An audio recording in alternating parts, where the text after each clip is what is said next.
The rhythmic crunch of her sneakers on the gravel path was the only sound that accompanied Maya's breathing. The evening air was cool and clean, scented with pine and damp earth.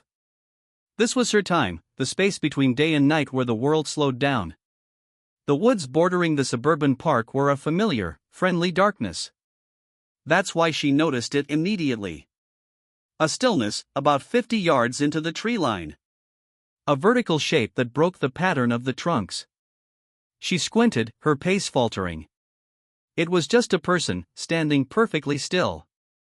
Watching. A prickle of unease danced up her spine, but she shook it off. Probably just another jogger, or someone birdwatching.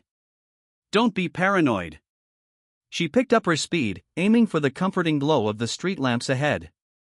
A cloud drifted away from the moon, flooding the path with a sudden, bone-white light.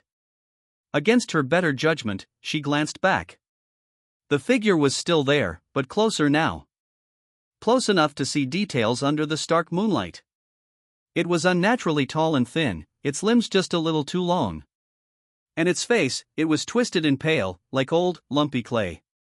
Its eyes were dark, bottomless pits, and its mouth was stretched into a wide, grotesque grin, filled with too many teeth. It was Momo. The name surfaced from the darkest corners of internet lore, a chilling story she'd laughed off with friends. Panic, cold and absolute, seized her. A strangled gasp escaped her lips as she spun around and sprinted. The comfortable rhythm of her jog was shattered, replaced by the frantic, slapping sound of her own terror. She didn't look back again. She just ran, her heart hammering against her ribs like a trapped bird. Home. Just get home. The path forked, and she took the one she was sure led back to her neighborhood. But the trees looked different, denser. The friendly, familiar woods had become a labyrinth of grasping branches and shifting shadows.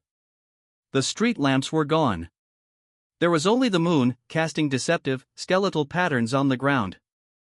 She was lost. Her breath came in ragged sobs now. She stumbled over an exposed root, catching herself on a rough-barked tree. She leaned against it, trying to quiet her breathing, to listen. That's when she heard it.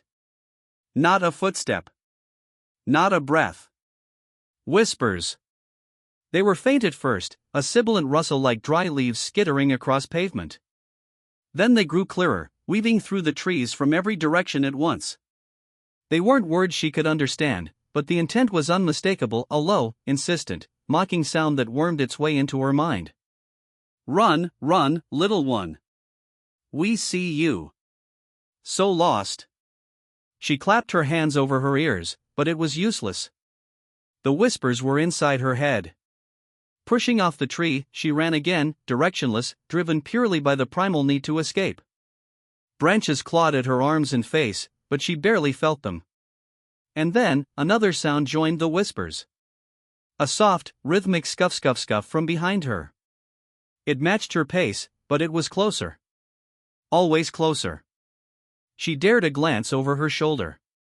There was Momo, gliding between the trees with an impossible, jerky grace, that terrible grin fixed on its face. But it wasn't alone.